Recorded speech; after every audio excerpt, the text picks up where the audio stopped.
Secara umum, ada 4 fungsi utama tulang bagi tubuh.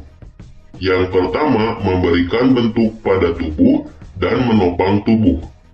Yang kedua, melindungi organ dalam. Yang ketiga, tempat menempelnya otot yang merupakan alat gerak aktif sehingga dapat menggerakkan tulang.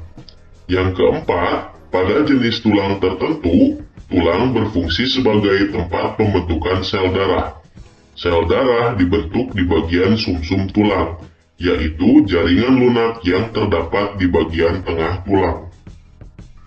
Apabila kita perhatikan, ternyata struktur tulang tidak halus, melainkan terdapat benjolan pada bagian ujungnya, berbentuk bulat serta terdapat titik-titik kasar pada bagian ujung.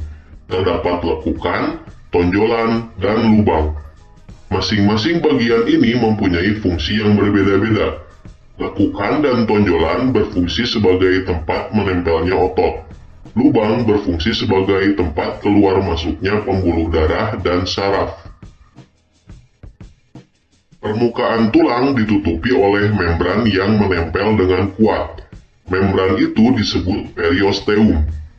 Pada periosteum terdapat pembuluh-pembuluh darah kecil yang berfungsi membawa zat-zat makanan ke dalam tulang. Membran ini juga penting dalam pertumbuhan dan perbaikan tulang.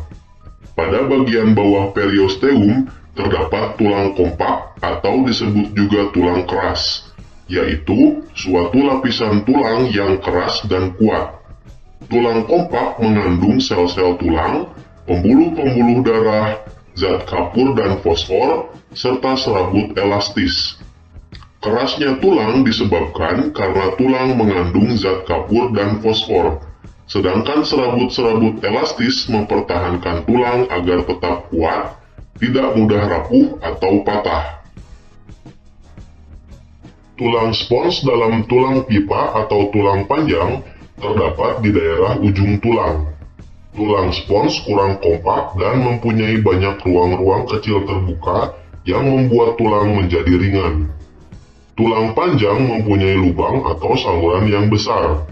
Saluran-saluran itu terdapat di tengah tulang panjang dan diisi oleh jaringan berlemak yang disebut sumsum. Sumsum merah tulang berada di daerah tulang panjang bagian ujung di antara tulang spons. Sedangkan sumsum kuning berada di tulang panjang bagian tengah dan sebagian besar berisi lemak. Pada orang sehat, sumsum tulang merah menghasilkan sel-sel darah merah dengan kecepatan sampai 3 juta sel per sekon. Sel-sel darah putih juga dihasilkan di dalam sumsum tulang, tetapi lebih sedikit jumlahnya.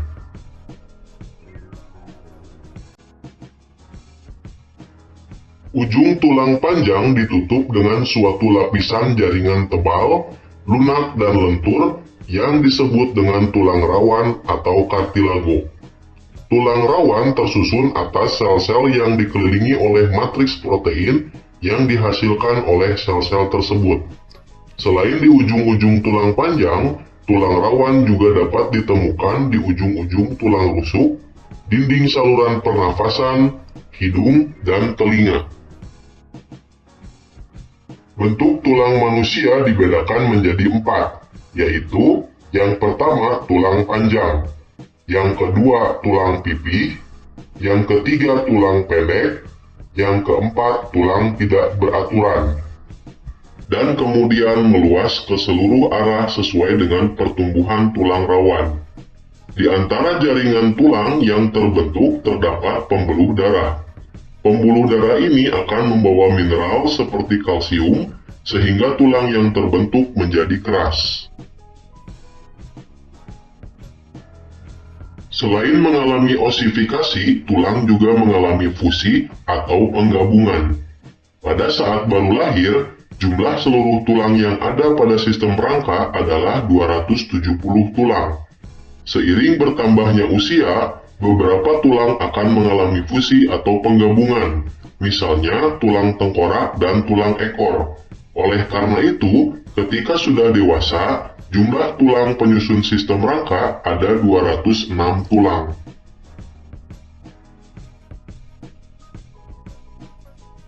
Sendi adalah tempat bertemunya dua tulang atau lebih. Dengan adanya sendi, hubungan antara tulang-tulang tubuh dapat digerakkan. Berdasarkan banyak sedikitnya gerakan, sendi dibagi menjadi tiga. Yang pertama ada sinartrosis, yaitu sendi yang tidak dapat digerakkan, contohnya pada tulang tengkorak.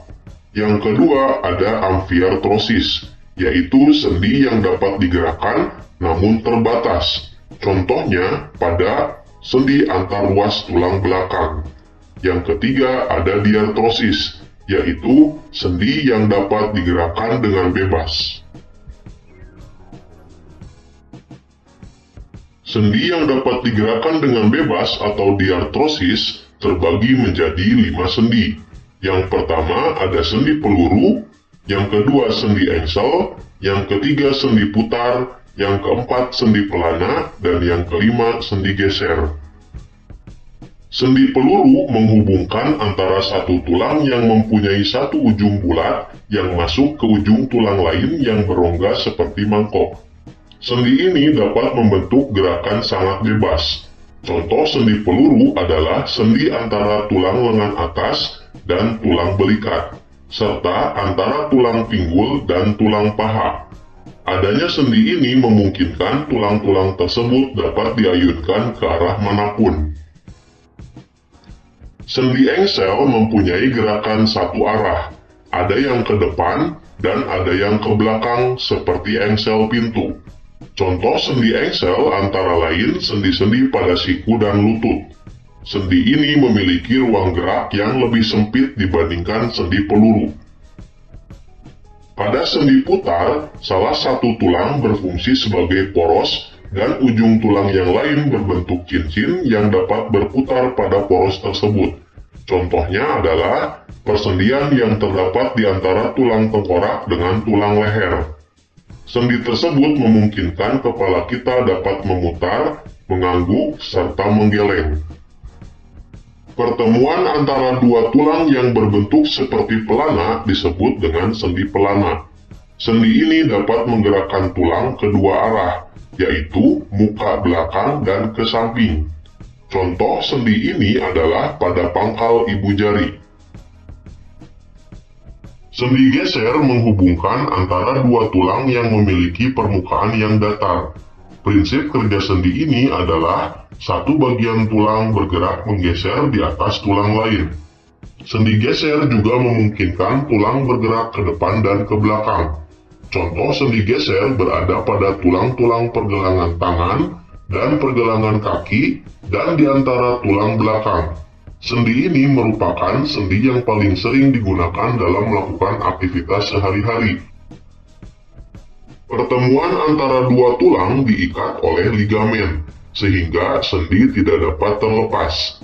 Selain itu, ligamen juga berfungsi agar sendi kita dapat bergerak dengan fleksibel. Ligamen adalah jaringan yang berbentuk pita dan tersusun dari serabut-serabut liat yang mengikat tulang yang satu dengan tulang yang lain pada sendi. Pada sendi diartrosis, bagian ujung tulang penyusun sendi dilapisi oleh kartilago. Fungsi kartilago ini adalah menjaga agar tidak terjadi benturan atau gesekan antara tulang yang satu dengan tulang yang lain yang menyusun persendian. Di dalam sendi tersebut juga terdapat cairan sinovial. Cairan ini berfungsi sebagai pelumas sendi.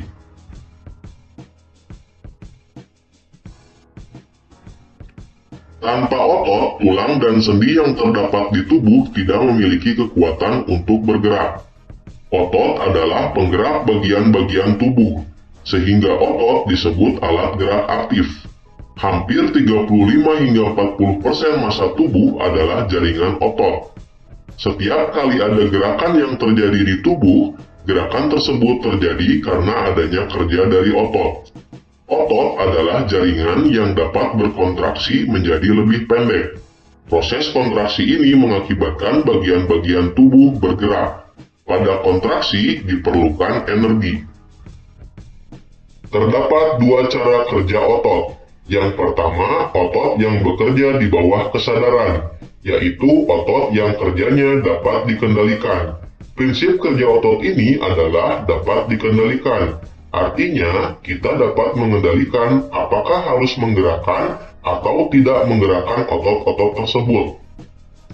Selain otot yang bekerja di bawah kesadaran, ada juga otot yang bekerja di luar kesadaran. Otot yang bekerja di luar kesadaran adalah otot yang tidak dapat dikendalikan secara sadar. Prinsip kerja otot ini adalah tidak dapat dikendalikan. Artinya, kita tidak dapat mengendalikan apakah harus menggerakkan atau tidak menggerakkan otot-otot tersebut. Terdapat 3 jenis jaringan otot, yaitu otot rangka, otot jantung, otot polos. Otot rangka adalah otot yang paling banyak terdapat di dalam tubuh.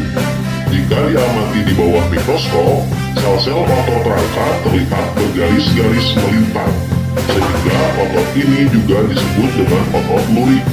Otot rangka melekat pada tulang dengan perantaraan tendon.